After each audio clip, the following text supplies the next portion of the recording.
فاسألوا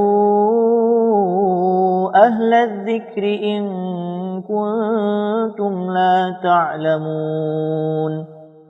السلام علیکم ورحمۃ اللہ وبرکاتہ۔ ناظرین، علماء سے روبرو کی محفل میں ہم آپ تمام کا دل کی گہرائیوں سے استقبال کرنے جا رہے ہیں، اور ہمارے ساتھ جڑے ہوئے ہیں شیخ حسین مدنی حفظہ اللہ، صدر فتویٰ بورڈ تلنگانہ۔ شیخ، حج کا موسم قریب آتے جا رہا ہے، لوگ حج کو جانے کے لیے سوچ رہے ہیں، تیاریاں کر رہے ہیں۔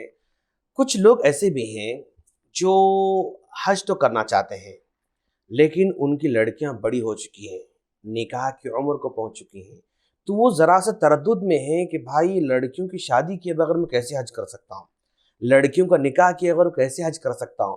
تو حالانکہ لڑکیوں کے نکاح کرنے کے لیے پیسے ہوتے ہیں، حج کرنے کے لیے پیسے ہوتے ہیں، لیکن اس کے باوجود بھی وہ نکاح کر کے جانا زیادہ بہتر سمجھتے ہیں، تو گویا وہ حج میں تاخیر کر رہے ہیں۔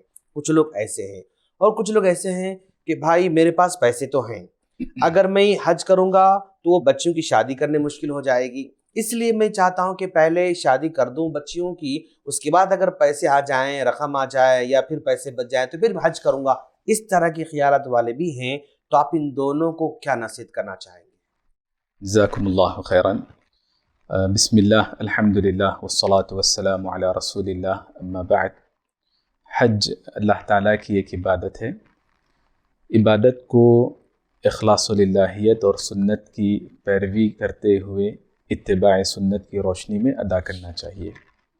لوگوں کے اپنے جذبات، لوگوں کے اپنے تجربات، ہم ان کا احترام کرتے ہیں اگر وہ شریعت کی روشنی میں ہو اور معقول انداز سے ہو، لیکن اللہ تعالیٰ نے حج کی عبادت صاحب حیثیت پر فرض کی ہے، خوشحال آدمی پر، جس کے پاس مالی گنجائش ہو، جس کی صحت اجازت دیتی ہو، راستے بھی پرامن ہو، اور عورت کے لیے محرم ہو، ان تمام امور کے ساتھ ساتھ۔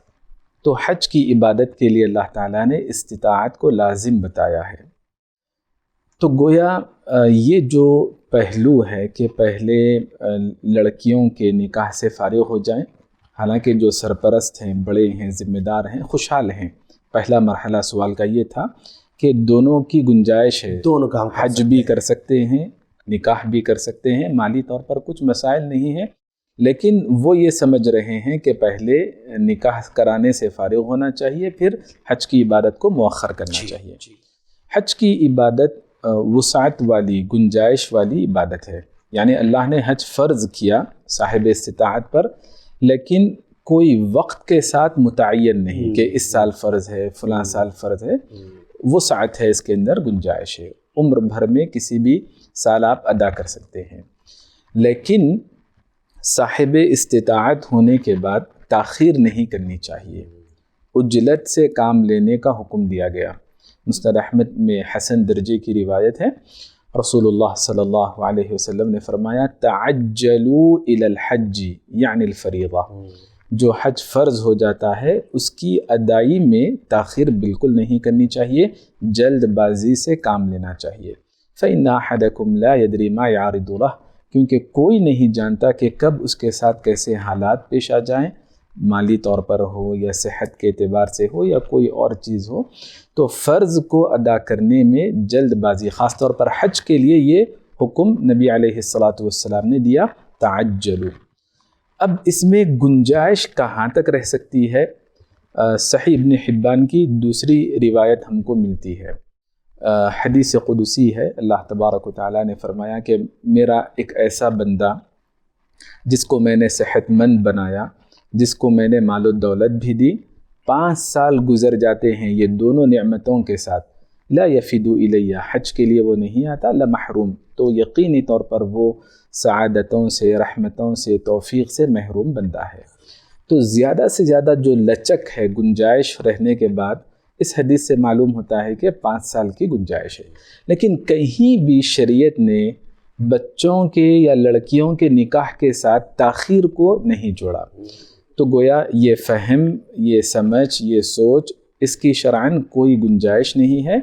اگر صاحب حیثیت ہیں اور لڑکیوں کے دین و ایمان کی حفاظت ہو سکتی ہے، عزت و آبرو کی حفاظت ہو سکتی ہے، ان کی مناسب نگہداشت ہو سکتی ہے تو کسی بھی اعتبار سے تاخیر نہیں کرنا چاہیے۔